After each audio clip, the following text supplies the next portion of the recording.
What's up everyone? Welcome to another video.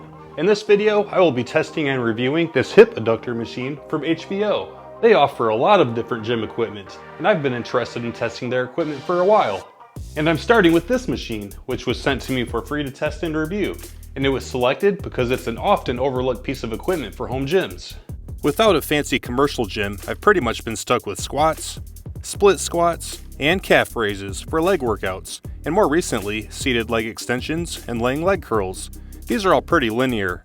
Changing things up with the addition of adduction and abduction has been pretty cool. And now, let's get into the review.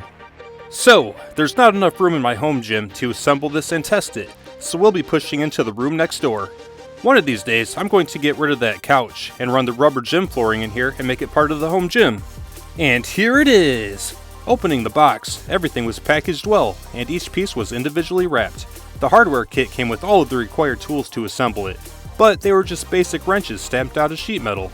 So I used my own drill, sockets, and wrenches to speed up assembly. I went by the book and followed the instructions, and did not have any problems.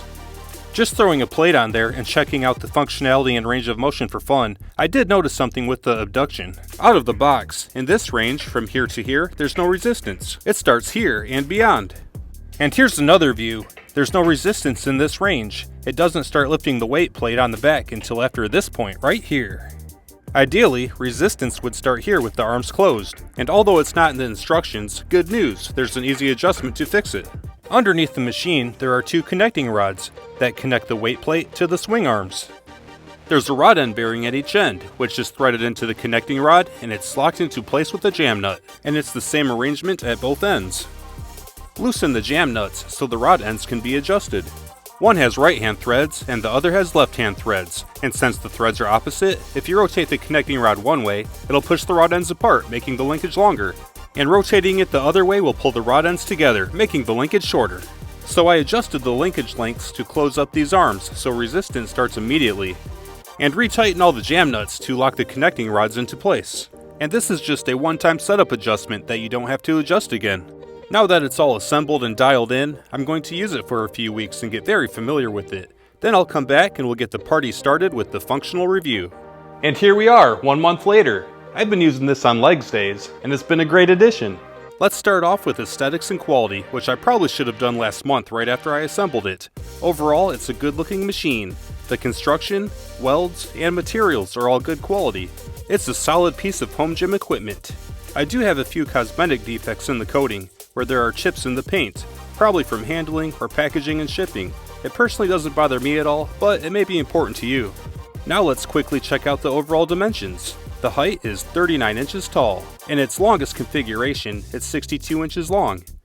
And in its widest configuration, it's about 67 inches wide. Now let's get into the functionality, which is simple yet powerful, starting with the seat. Yeah, I know, very exciting, but it is a nice, wide, supportive seat, measuring in at 17.5 inches. More excitingly, the backrest is adjustable with 4 positions. Rotate the spring-loaded pin to loosen it, pull it out, adjust the seat, drop it back in, and tighten it to lock it in. And the next feature while sitting is the grab handles. And the handles are a textured, grippy rubber material, which I like. They're not cheap plastic or foam like I've experienced on other home gym machines. Now let's move on to the fun stuff, the leg stuff. The leg cushions rotate freely and independently. No mechanical adjustments are needed. Rotate them out for abduction, and rotate them in for adduction. It's super easy. And the insides have rubber stoppers for when they come together during adduction. Next down the line is the foot pegs. There are 2 sets, a far set and a close set. This flexibility allows different angles for different muscle engagement and comfort. And the material is also grippy rubber like the hand grips. There is one physical adjustment. The arms need to start together for abduction, and need to start apart for adduction. And the adjustment is a lever right here on the side. Lift it up and down to lift the locking pin out of the locating hole and drop it back down into the new hole. And there are 6 different adjustment holes. Lift the lever, adjust the arms in or out, and lower the lever to lock them in place. When sitting on the machine, there's no need to get up or look around to make adjustments. Just reach down, lift the lever without any interruption, and you're good to go. And finally, let's move around to the back where we have the weight plate horns. This is the one that plates are loaded on for workout resistance. When you move your legs, you're lifting the plate. And the horn does have a nice thick rubber bushing. And it also included a spring collar for this back horn. And there are also 2 more horns for plate storage, which is great to have plates right here with the machine. The bushings don't quite fit between the bolt heads, but I've gotten equipment from other mainstream companies with no bushings at all, which is bizarre, so I'm just glad to see them present here. But they should increase the space between the bolt heads. And there's also a bolt at the end of each plate horn, and there's an included Allen wrench to remove it. I personally was not able to remove any of these screws with the included Allen wrench. They were too tight, and I was scared of stripping the heads out. I brought in my own tools and used a 6mm Allen with a socket wrench to remove them. So, out of the box, all of the horns are for Olympic plates, which have a 2-inch bore. And under the sleeve is a 1-inch post for standard plates, and there's also a 1-inch spring collar, intended for this horn back here during use. So that gets us through the functionality of the machine. Now I'll show you what I found during a month of use, and I'll also measure the resistance curve. Let's start with setup. For abduction, you just move the swing arms all the way together, and that's your starting point. It's super easy and you're ready to go. For adduction, you need to start with the swing arms out. When I adjust them out, the pin hits between holes and doesn't lock in. And when I start squeezing in together, it falls into the first hole. This limits range of motion, because when I'm all the way out mechanically, I can still go farther physically. What has worked well is adjusting it out and dropping the pin between holes. Then sit up a little to get a little more stretch, allowing it to drop into the next hole out. This allows full range of motion while exercising. On that note, I can only reach hole position number 5, which is here. But there is one more hole position, number 6, which is right here.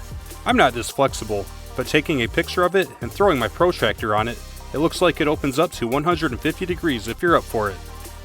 Manually moving it through its maximum range of motion, since we just learned that I can't reach maximum range with my legs, the weight plate moves this high. In my experience, there's no chance of the weight plates falling off of the horn, so I personally don't use the collars. Now, let's do some tests. It's advertised with a weight capacity of 300 pounds.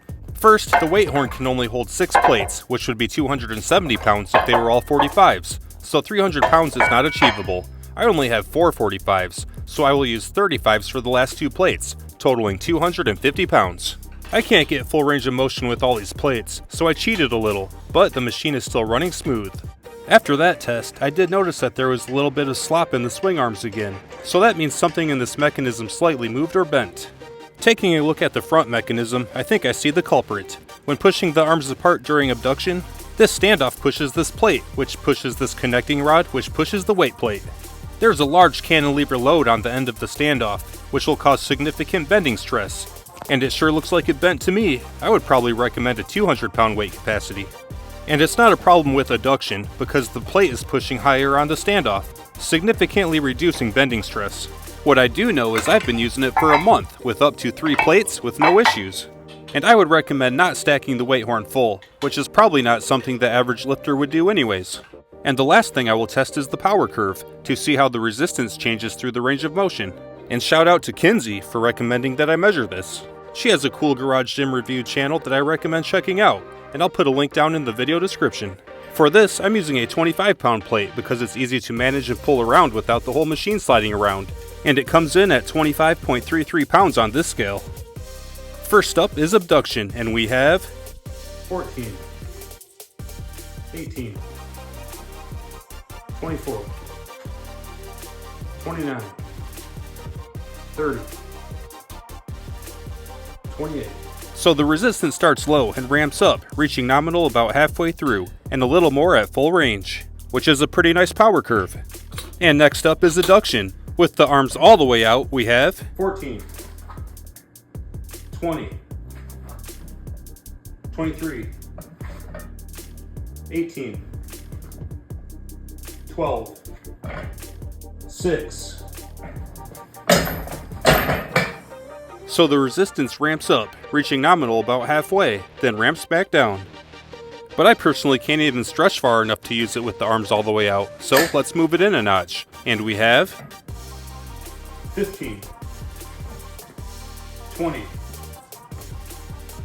23, 19, 15. So the trend is still similar, ramping up, peaking towards the middle, then dropping down just a little bit at the end. I don't even notice the drop at the end during workouts when my legs are wasted, but technically the resistance should be the highest at the end of the rep when the legs are together. I did ask HVO about the power curve, and they said they're actually already working on some product updates to include improvements in that area. And I think that gets us through it. To wrap up, it's an often overlooked piece of home gym equipment, and I've really enjoyed using it. It's a dual function machine, which is awesome. And it's super easy to change over between abduction and adduction, which has been awesome for supersets. I've really liked adding this to my leg days, and it's a permanent addition to my home gym. The only thing I would caution is the longevity of maxing out the weight capacity. I've personally been using it in the 100 to 150 pound range with no issues, and HVO is making continuous improvements that are being implemented in future models. And that wraps this up. As always, I hope you found it helpful. Subscribe for more how-to and review videos. Have a great day, and I'll see you in the next video.